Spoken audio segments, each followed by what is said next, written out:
समय ଆପଣଙ୍କର ଚାଲିଛି ବୋଲି ଭାଙ୍ଗି ପଡ଼ୁଛନ୍ତି ନା ବିଚଳିତ ହେଉଛନ୍ତି? ଆଦୌ ବିଚଳିତ ହୁଅନ୍ତି କାହିଁକି ନା ଖରାପ ସମୟ ସମସ୍ତଙ୍କ ଭାଗରେ ଥାଏ। କିଏ ତାକୁ ଦେଖି ସାରିଛି ତ ଆଉ କିଏ ତାକୁ ଦେଖିଛି। ନମସ୍କାର, ରାଧେ କୃଷ୍ଣ। ଆଶା କରୁଛି ଆପଣମାନେ ବହୁତ ଭଲରେ ଥିବେ। ମୁଁ ବି ଭଲରେ ଅଛି। ଚାଲନ୍ତୁ ଷ୍ଟାର୍ଟ କରିବା ଆଜିର ନୂଆ ଭିଡ଼ିଓଟିକୁ। ସକାଳେ ତ ପୁଅ ଖାଇକି ଯାଇସାରିଲାଣି ସ୍କୁଲ। ଏବେ ମୁଁ ରୋଷେଇ କରିବି, ତା ବାଡ଼ିରୁ କିଛି ପରିବା ବି ଆଣିକି ଦେଖିବି, ତାପରେ କ'ଣ ବନେଇବି ଆଉ ତାପରେ ଦେଖିକି ଆପଣ ମନକୁ ନିଶ୍ଚୟ। ଆଜି ବାଡ଼ିରୁ ଛୋଟ ଜହ୍ନି ବାହାରିଲା, ଯେଉଁଟାକି ବଡ଼ ନଥିଲା କିନ୍ତୁ ଏତେ ବି ଛୋଟ ନଥିଲା, ଯେଉଁଟାକି ମୁଁ ଭାବିଲି କି ବାଟଣ ଦେଇ ଗୋଟା ଭାଜିଦେବା। ଆଉ ଭଜା ତ ବହୁତ ସୁନ୍ଦର ବି ଦେଖାଯାଉଛି, କିନ୍ତୁ ଟେଷ୍ଟ କ'ଣ ଅଛି ଯେଉଁଟାକି ବାପା ଖାଇଲେ କହିବେ କି, ଯେହେତୁ ପ୍ରଥମେ ବାପା ଖାଆନ୍ତି ତ ବାପା ଖାଇଲେ କହିବେ ଟେଷ୍ଟଟା କେମିତି ଅଛି। ଆଉ ଭାଜିଛି ତ ମୁଁ ବହୁତ ମନ ଦେଇକି, ଦେଖିବି ବାପା ଖାଇଲେ କହିବେ ଲୁଣି ହେଇଛି କି ଅଲଣା ହେଇଛି। ଆଉ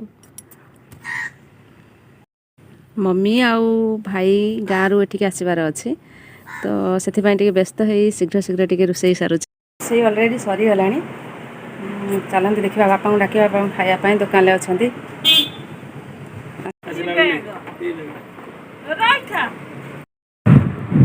ଦୁଇ ଜଣ ଭାଇ କହୁଥିଲେ ନା ସେପଟେ ପଳେଇବେ ବୁଲିକା, ମାନେ ପଳେଇ ଯଦି ମମି ଆସିଲେ ଠକେଇ ଦେବ, ଖାଇକି ଟିକେ ବେଳତା ରହିବି। ନା ସାଇକେଲ ନେଇନାହାନ୍ତି ତ, ଆଉ ଫୋନ୍ କଲେ ଆସି ଟିକେ ବାଇକ୍ରେ ଆସିକି ନେଇଯାଅ। ଚାଲ ଆମର ଖାଇଦେବା ନା, ଆଉ ଗୋଟେ ହେଲାଣି।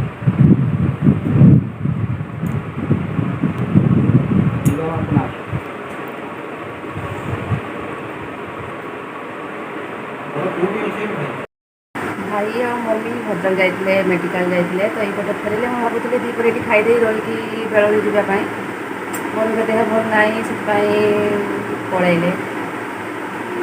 ଯାଆନ୍ତୁ, ଆଉ କେବେ ଆସିବା, ଆଉ ଆସିଲା ଦେଖିବେ। ଖାଇବା ପାଇଁ ରେଡ଼ି କରିବା। କାକୁଡ଼ି ଗୋଟେ ସାଲାଡ଼ କରିବାର ଥିଲା, ସେ କାକୁଡ଼ିଟିଏ ବନେଇଦେବା। ବାଡ଼ିରୁ ଏତେ ବଡ଼ କାକୁଡ଼ିଟେ ବାହାରିଲାଣି, 2-3ଟା ବାହାରିଲାଣି। ଆଜି ଏଇଟା ସାଲାଡ଼ କରିଦେବା ଆଉ ଭାତ ସହିତ ସାଇଡ଼୍ ଆଇଟମ୍।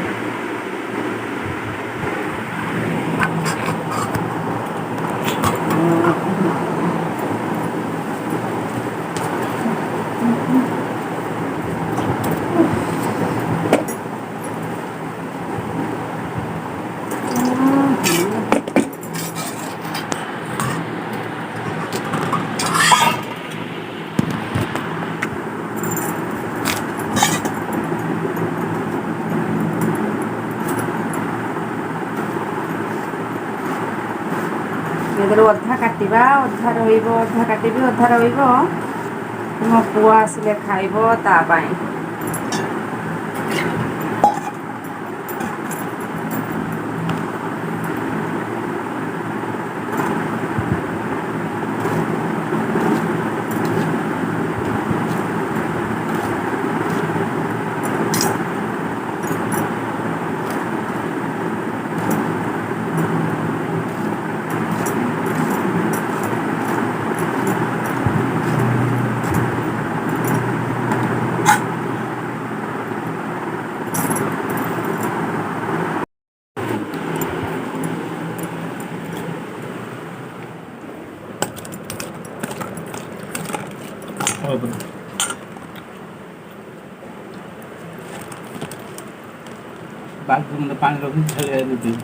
ଗଡ଼େଇ ଦଉଛି ସେଠି ସବୁ। ସେ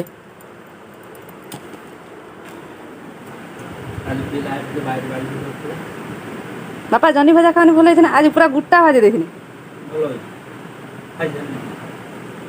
ମୁଁ ଆଜି ସବୁ ଛୋଟ ଆସିଥିଲା ତ, ଆଉ ମୁଁ ସବୁ ଆଉ ଫାଳ କରିବାନି, ତାକୁ ଗୋଟା ଭାଜିଦେବା।